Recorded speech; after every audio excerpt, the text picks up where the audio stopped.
대해서 말씀을 함께 나누겠습니다. 맥주주 때 항상 함께 나누는 말씀이기도 합니다. 오늘 말씀을 통해서 다시 한번 주의 은혜를 기억하는 귀한 시간 되기를 주의 이름으로 부탁을 드립니다.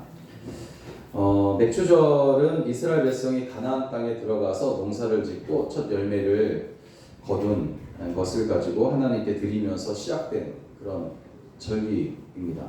약속하신 가나안 땅까지 오게 하시고 정착해서 땅에서 열매를 거두어 살게 하신 하나님께 감사하는 절기가 바로 맥주 감사 절기입니다.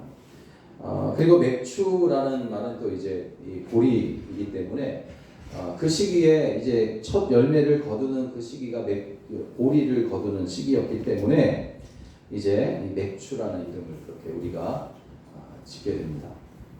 여하튼 하나님은 모세를 통해서 이스라엘 백성에게 몇 개의 절기들을 지키라고 그렇게 명령을 하셨습니다.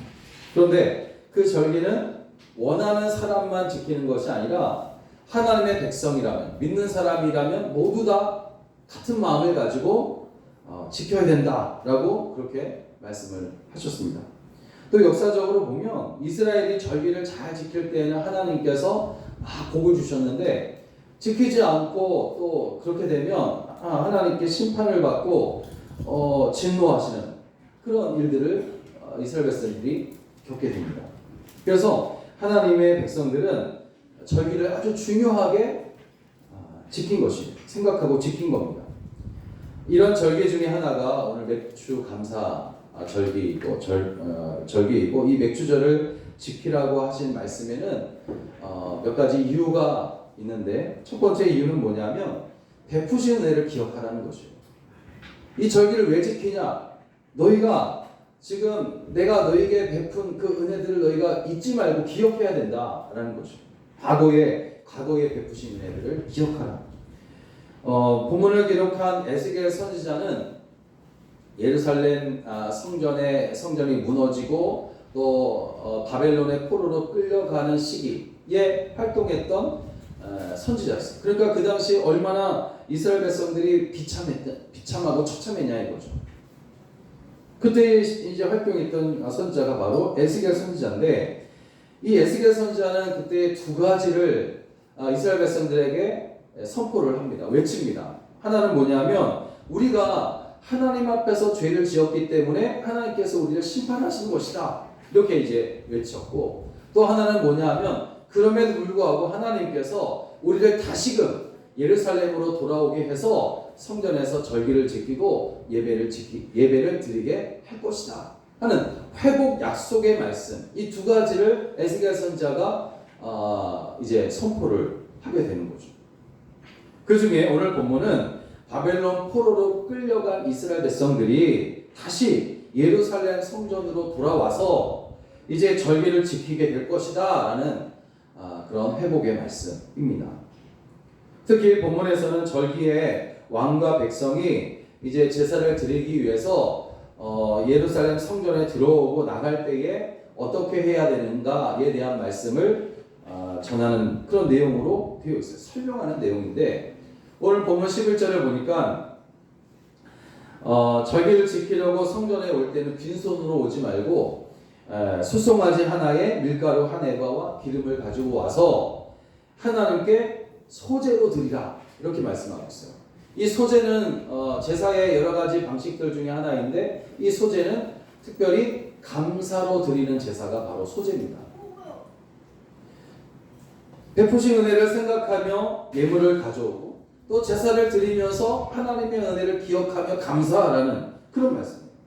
지난날에 대적들의 대적하는 그 모든 것들과 전쟁 그리고 전염병 여러 가지 힘든 일들 가운데서도 안전할 수 있었던 것은 다 하나님께서 보살펴 주신 은혜다. 이것을 너희가 기억해야 한다라는 그런 이유로 소제로 하나님께 예배를 드리라 이런 말씀입니다.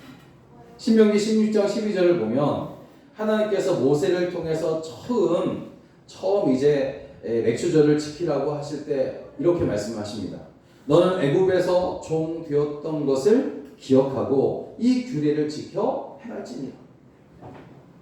처음 맥추절을 지키라고 하실 때 이런 말씀하신 거예요. 너는 애굽에서 종되었던 것을 기억하고 이 규례를 지켜 행할지니라. 기억하라는 겁니다. 그러니까 베푸신 은혜와 사랑, 도우셨던 일들, 그리고 능력 행하심의 그 흔적들을 너희는 절대로 잊지 말아야 된다. 그런 말입니다. 그런데 그러냐 이 말이죠. 우리는 인간은 망각의 동물이다 그렇게 이야기를 합니다. 그리고 하나님께서 우리에게 잊어버리는 장치를 주신 것은 은혜 중에 또 하나란 말이에요.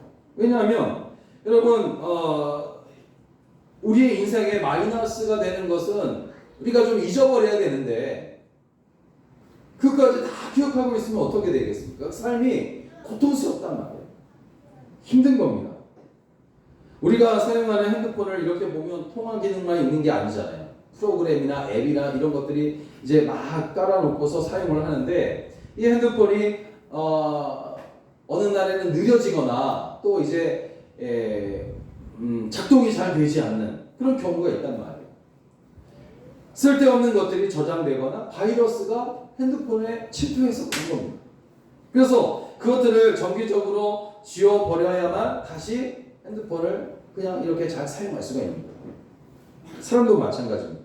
사람도 쓸데없는 기억들이나 그리고 나쁜 습관들, 나쁜 버릇들을 버려야만 건강하게 또 정신적으로 또 건강하게 그렇게 살 수가 있는 겁니다. 근데 우리의 문제가 뭐예요? 이상하게도 우리는 나쁜 것만 지우면 되는 컴퓨터나 핸드폰과 같지 않고 오히려 이상하게도 나쁜 버릇은 너무나 잘 기억하고 좋은 기억들은 너무 쉽게 잊어버리는 거예요. 이스라엘이 그랬습니다. 그들은 기억하고 있어야 할 것들은 잊어버리고 버려야 할 우상은 너무 잘 기억해가지고 그것을 숭배하는 일들을 거듭했단 말이에요. 애굽에서 종살이할 때 모세를 통해 출애굽시키신 것은 하나님의 전적인 은혜였습니다. 또 먹을 것, 마실 것, 입을 것 없는 그 광야에서 하나님은 그들을 어린아이 먹이듯 먹이시고 어린아이 입히시고 그렇게 하셨단 말이에요. 불과 구름 기둥으로 그들을 보호하시고 지켜주셨어요. 그것도 하루 이틀 하신 것이 아니라 40년 광야 생활 동안 한결같이 그렇게 하셨단 말이에요. 여러분 40년의 광야 생활 동안 한 사람도 굶어 죽은 사람이 없어요. 그리고 추워서 또 더워서 죽은 사람 역시 없다는 거죠. 광야의 특성이 그거예요. 먹을 것이 없고 밤에는 춥고 낮에는 더운 거예요. 그런데 그것으로 인해서 죽은 사람이 없는 겁니다. 그런데 그들은 그 은혜를 잊어버려요. 그리고 오히려 기억하지 말아야 할 곳을 기억하여서 그것으로 되돌아가기를 원했는데 애굽에서 종살이 하던 시절 그리고 죄악 가운데 살던 그때로 우리가 돌아가겠다. 그런 거죠. 불평합니다. 결국 우리를 광야에서 죽게 하느냐 광야를 우리의 무덤으로 삼을 셈이냐라고 그렇게 막 원망하고 불평한 대로 광야가 그들의 무덤이 되고 맙니다. 그러니까 결국 물 없고 먹을 것 없는 광야, 추위와 더위로 막 고통스럽게 하는 그 광야에서 그들은 입을 것과 먹을 것이 없어서 죽은 것이 아니라 하나님의 말씀에 불순종함으로 죽어버린 거예요. 그러니까 우리가 살아가는 이 세상에서 우리가 살기 너무 힘들고 어렵다, 먹을 것도 없고 입을 것도 없다, 불평해서는 안 돼요. 왜냐하면 우리가 힘들고 어려운 것은 하나님의 말씀에 불순종하기 때문에 힘든 것이지 다른 것으로 인해서 힘든 것이 아니라 무엇인지 너희는 구한 대로 구하라 그래야만 너에게 주실 것이라 말씀하셨단 말이에요. 이 모든 것을 너에게 주시리라 그렇게 또 말씀하셨어요. 그럼 우리가 하나님의 뜻과 하나님의 그 의지 하나님께서 바라시는 것들을 보면서 순종하는 삶을 살아갈 때에 사실 이 땅에 살아가는 힘든 일들이 우리를 죽일 수는 없다는 것이죠. 오직 하나님께서 우리와 함께 하심을 믿고 하나님께서 내게 베푸신 은혜를 늘 기억하며 살아갈 때에 우리는 늘 감사와 찬송이 그렇게 넘쳐나는 그리고 힘들고 어려울지라도 그때를 만났을지라도 회복할 수 있는 힘을 또 우리에게 주시는 줄로 믿습니다. 여러분 우리가 지금 이스라엘 백성들처럼 이렇게 살고 있지 않냐 이 말이죠. 잊어도 되는 것은 기억하고 악착같이 기억하는 것 같아요. 또 기억하고 있어야 할 은혜는 잊어버리지 않느냐 하는 것이에요. 그래서 하나님은 우리에게 은혜를 잊지 말라고 이렇게 매년 절기를 지키라고 하시는 겁니다. 맥주감사 주일을 지키면서 하나님이 내게 주신 그 은혜를 우리가 기억해야 합니다. 지난날 내게 주신 은혜를 우리가 세어 볼 줄 알아야 돼요. 받은 은혜를 기억하며 감사하는 일은 사실 앞으로 살게 될 날들을 이전보다 더욱 풍요롭게 만듭니다. 또 무엇보다도 예수님을 통해 죄에서 구원하신 그 은혜를 우리가 잊지 않고 감사하는 것은 우리의 모든 날들을 천국이 되게 하는 줄로 믿습니다. 또 두 번째, 매추절을 지키라고 하신 이유는 뭐냐면 질서 있게 살게 하기 위해서라는 것이에요. 질서 있게. 질서 있게 살라는 것은 단순히 줄을 잘 서라는 그런 것이 아니라 주님이 보시기에 좋은 삶, 주님께서 기뻐하시는 것, 그런 거 하면서 살라는 것이에요. 구절을 보면 절기를 지키려고 나오는 사람에게 말합니다. 이 땅 백성이 나 여호와 앞에 나올 때는 북문으로 들어와서 경배하는 자는 남문으로 가고 남문으로 들어오는 자는 북문으로 나가라. 이스라엘 백성들은 자신의 생업을 위해서 또 분주하게 살다가도 절기가 딱 시작하면 정신을 바짝 차리고 질서를 지키기 시작하는 거예요. 물론 평소에도 질서를 지키겠죠. 그렇지만 이 절기 때는 특별히 정신을 가다듬고 마음을 가다듬고 질서를 지키는 거예요.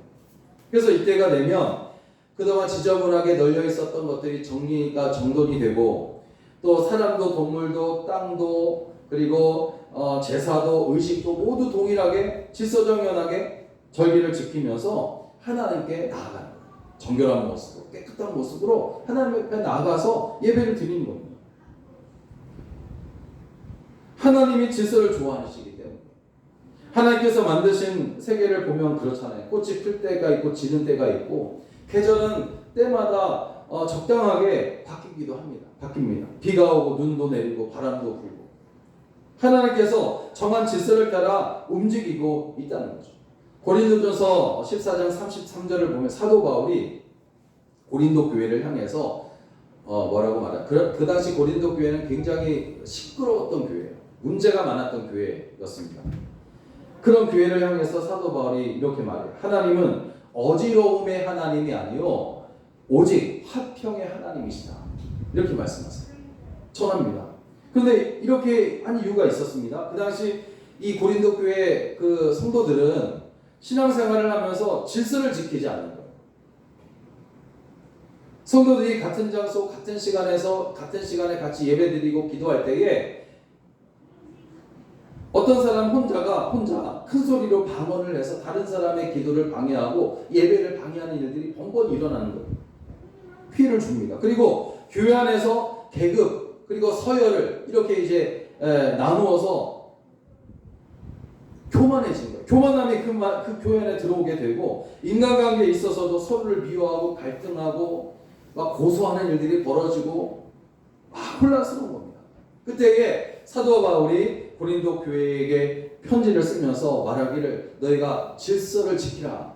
질서를 지키라. 질서를 잡으라. 이렇게 외치는 것이었어요. 여러분 우리가 질서를 왜 지킵니까? 질서를 지키면 편하고 보기도 좋고 아름답고 또 그 좋은 마음을 또 안정시키기도 하는 것이 질서 있게 놓여진 그런 모습들을 보면 그렇단 말이에요. 그러나 여러분 질서를 잡는다는 것은 아까도 말씀드린 것처럼 단순히 삐뚤어진 줄을 바르게 곱게 맞춘다거나 아무데나 던져놓은 물건들을 가져다가 제자리에 놓는다거나 하는 것만이 아니라는 거죠. 사실 우리 사회에 나타나고 있는 모든 부정부패, 혼란들 그리고 이런 것들이 대부분 질서를 지키지 못했기 때문에 다시 말하면 자기 자리를 지키지 못하고 질서를 지키지 못하기 때문에 여러분 오늘 우리 믿음의 사람들은 질서를 지켜야 합니다. 엉클어진 생각, 혼란스러운 그런 마음들을 우리는 정돈해야 된단 말이에요. 우리의 생각과 마음이, 언어가, 행위를 혼란스럽게 하는 것이 무엇입니까? 규모 없이, 의식 없이 그렇게 살고 있지는 않느냐는 거죠. 오늘 어지럽고 엉클어진 마음, 신앙생활을 또 방해하는 것들을 오늘 우리 하나님의 그 말씀을 기준 삼아 다시 질서를 잡게 되시기를 주의 이름으로 부탁을 드립니다. 마지막으로 맥주절을 지키라고 하신 이유는 뭐냐면 소망을 가지고 앞으로 나아가게 하기 위해서예요. 오늘 9절 말씀 끝부분을 보면 들어온 문으로 도로 나가지 말고 그 문이 앞으로 향한 대로 나갈지라 이렇게 말하고 있어요. 이 말이 이제 12절에도 같은 의미로 반복되고 있는데 절기를 지키기 위해서 일단 예루살렘 성전에 들어왔으면 되돌아가지 말라 그런 말이에요. 몸이 앞으로 향한 대로 나아가라 그런 말입니다. 계속 앞으로 나아가라는 것이에요. 그래서 제사를 지내려고 온 그들은 며칠 밤 낮을 지내면서 그들의 제사는 동물을 잡아서 드리는 제사였기 때문에 한꺼번에 드리지 않는단 말이에요. 질서를 지켜서 한 사람씩 꼭 조를 짜서 5명씩 10명씩 해가지고 이렇게 제사를 드리고 예루살렘 그 절기 때 얼마나 많은 사람들이 모였는지 꽉 찹니다. 그래서 며칠 밤낮을 몇 달이 될 수도 있어요. 그 며칠 밤낮을 기다리면서도 돌아가지 않는 겁니다. 심지어 왕도 이 규례를 따랐어요. 왕도 미리 하면 좋은데 왕도 그대로 따랐단 말이에요. 왕은 그 제사를 드리려고 온 사람들이 기다리다가 지쳐서 돌아가 나가지 못하도록 문을 닫으라고 명령을 할 뿐이었다는 거예요. 왕이 한 일은 그 일뿐이었어요. 절기에. 이것을 통해서 절기에 또 다른 의미를 우리가 깨닫게 되는데 뒤를 돌아보지 말고 앞으로 나아가라 이 말이에요. 이런 사람을 완벽하게 설명할 수는 없지만 그래도 분류하자면 세 종류의 사람으로 분류할 수 있을 것 같아요. 첫째는 과거에 집착하는 사람, 과거에만 집착하는 사람, 과거에 사는 사람. 출애굽한 이스라엘 백성들이 이렇게 과거에 집착한 사람들이었어요. 그들은 하나님의 은혜 속에 살고 있었습니다. 불과 구름 기둥으로 지키시고 보호하시는 하나님의 임재를 그들이 직접 경험하며 살았어요. 광야 40년 동안. 먹을 것 입을 것 없는데 아침에는 만나가 떨어져서 먹게 하시고 메추라기를 보내주셔서 또 고기도 먹게 하시고 옷은 헤어지지가 않아요. 40년 동안. 이게 다 은혜 아닙니까? 놀라운 일들이란 말이에요. 기적이란 말이죠. 매일같이 기적을 체험하며 살아가는 그들이 그렇게 은혜 속에 살고 있었지만 그들의 마음은 노예 생활을 하며 우상 숭배와 온갖 죄악이 가득했던 애굽에 가 있었단 말이에요. 그 마음이. 결국 그들은 하나님께 심판을 받게 되죠. 또 둘째는 현실에만 머물러 사는 사람이에요. 여기가 좋다, 이대로가 좋다. 성경의 대표적인 인물이 어떤 사람이냐면 예수님의 비유에 나오는 어리석은 부자예요. 그가 창고에 곡식을 많이 꽉 채웠단 말이에요. 그 곡식을 보면서 얼마나 흐뭇했겠어요. 그래서 그 곡식을 보면서 야 이제 오늘 먹고 마시면서 즐거워하자. 영혼아, 자기 영혼아, 내 영혼아 이렇게 이야기를 합니다. 그때 하나님께서 그에게 말씀하십니다. 어리석은 자여, 오늘 밤 내 영혼을 토로 찾으리니 그러면 내게 있는 것이 다 누구의 것이 되겠느냐. 그렇게 말씀하세요.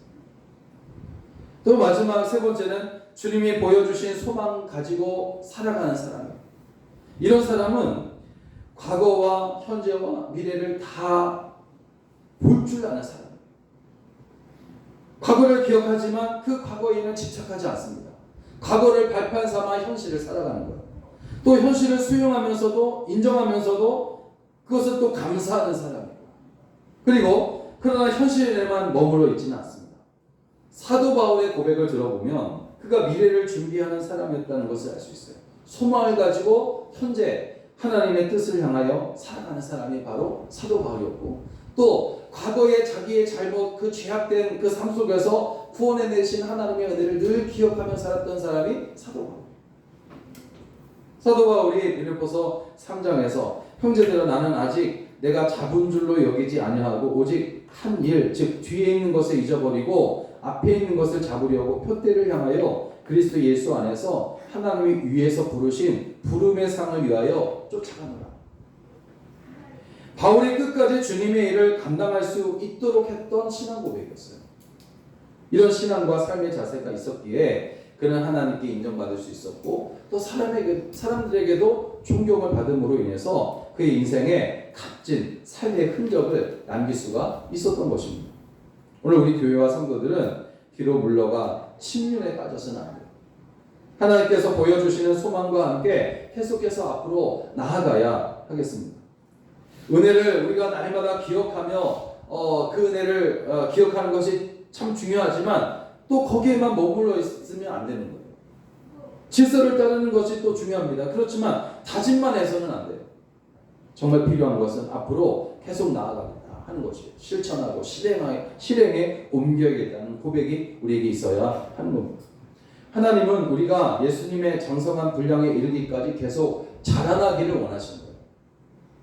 아이가 자라면서 그 아이가 어떻게 달라질 것인가를 보는 것이 부모의 행복인 것처럼 하나님은 우리가 계속해서 성장하는 것을 기대하십니다. 오늘은 어떤 일이 있을지, 또 하나님께서 어떻게 우리 가운데 역사하실지, 또 어떤 복을 우리에게 또 주실지, 우리 교회에 하나님의 어떠한 능력을 펼쳐 보여주실지 기대하면서 소망 가운데 계속해서 앞으로 나아가며 살아가시기를 주의 이름으로 부탁을 드립니다. 사랑하는 여러분, 우리는 오늘 맥주주일 감사 예배로 모였어요. 하나님은 이 감사주일을 지키면서 여기에 담긴 하나님의 뜻과 의미를 우리로 하여금 깊이 새기게 하십니다. 우리 마음에 새겨야 할 단어들이 세 가지예요. 기억하고 질서 있게 살아가며 소망 가운데 사는 것이에요. 이 말에 담긴 의미를 우리가 깨닫고 또 주의 말씀에 순종함으로 여러분 이기는 그런 성도들 다 되시기를 주의 이름으로 간절히 축원합니다. 기도하겠습니다.